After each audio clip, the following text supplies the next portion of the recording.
you can introduce the topic however you want to introduce it. So that was a good. Yeah. So when I first started grad school, it was for international environmental policy, and me and everybody in the cohort, we went there because you wanted to learn about these huge global problems like collapsing of ecosystems and global warming and all this, and you go to these classes and you're like, here I am in grad school, we're going to study these things, we're going to figure out the solutions to these problems. Yeah. And and we can implement them, and good for us. In 2 years when we finish, we'll know what to do, and we can set the world on like the right path. The perfect path. Yes.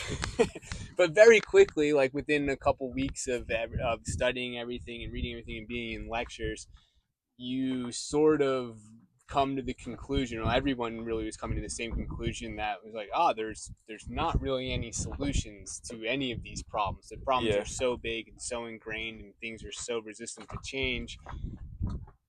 What are we going to do? Exactly. Either you don't know what to do, or you think you know what to do, like it's impossible to do it. And so a lot of people started to become depressed and like arguing with the professors. What are we even doing here? Why? Yeah. What's the point of all this if it's all so hopeless? Which is valid. Yeah.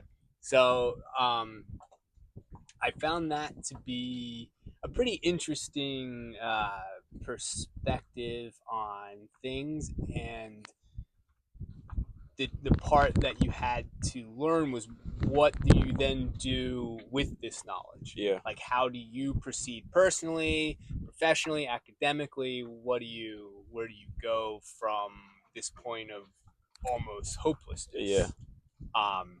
And so for me at least, you kind of came to the realization that at no point in time, like historically, in the future, anywhere, is any problem actually solved. Yeah. You're always sort of working towards it, and then things change, and then the problem you were working on becomes a different problem, or everything changes again. And so if you're always focused on solving a problem, or just the solution is the only thing that matters, you're kind of making everything a little smaller, or simplifying things than what things are like in reality. Exactly. Yeah, and I feel like my big thing, I'm always like, shoot for the stars, aim for the moon, dream big, do whatever you want to be able to do.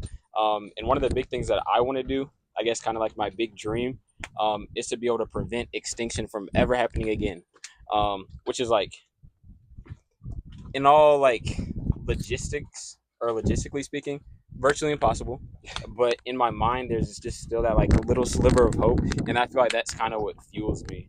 But I feel like everybody kind of has to get over that hump of, you have this big dream, you have this big thing that you want to be able to accomplish, but you have to accept the reality of the world, but then still kind of like let it fuel you. In a way. You can't let the magnitude of these problems or something stop you from at least trying.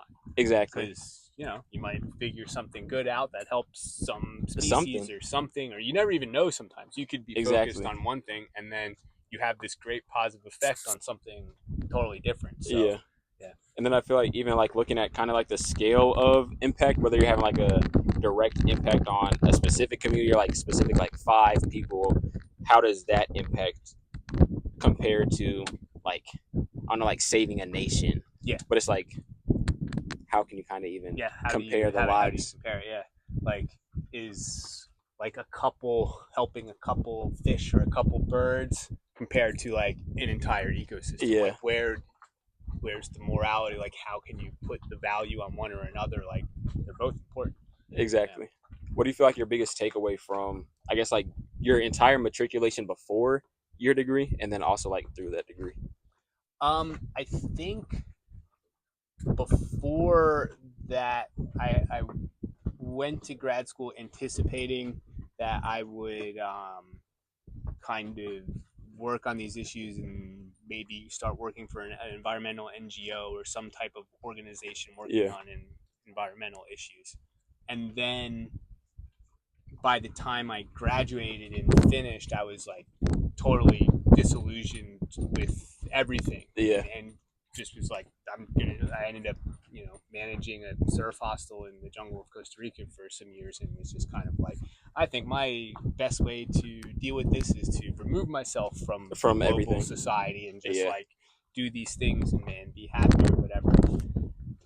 And then then I meet Sheridan, and now I help her do this, and it is essentially, in some ways, exactly what I thought I would be doing before going to grad Yeah. in different ways. But it's essentially helping run and manage like a small organization that is providing veterinary care, but like you can't really separate animal health And and human health. Yeah. environmental health. It's all connected, Exactly. and so I've almost come full circle to where I am doing more or less what I went to graduate school to do, but at a different level. Like I thought Yeah. maybe working for some big international NGO, but it's just the two of us and our Exactly. donators and supporters and stuff. And I actually think that our method of doing it is in many ways like sort of how things will have to go in the future, because Exactly. the size of our organization allows us, the size and how we are funded, it allows us to be much more flexible and much more we can really focus resources on very specific things, Exactly. and then quickly adjust and change and do what we sort of need to do depending on how everything else is going around. Yeah. So I agree. I feel like in the realm of, I feel like that direct impact component, like content creators, like you guys and you guys' operation and everything, and then also like Mr. Beast, he does that like the highest level, but how he's able to create content that then generates a whole bunch of revenue, funded by big sponsorships and everything, and then using that revenue and that profit to be able to fund different philanthropic efforts, but those philanthropic efforts are very small and very niche. yeah, Instead of it being like this whole big operation with a whole bunch of like bureaucratics and everything. But when you guys continue having that autonomy, I feel like it makes it like 10 million times easier yeah, and better for the impact. yeah, it cuts out a lot of, it cuts out bureaucracy like almost 100%, Yeah. which is pretty nice. You Yeah. can quickly make decisions.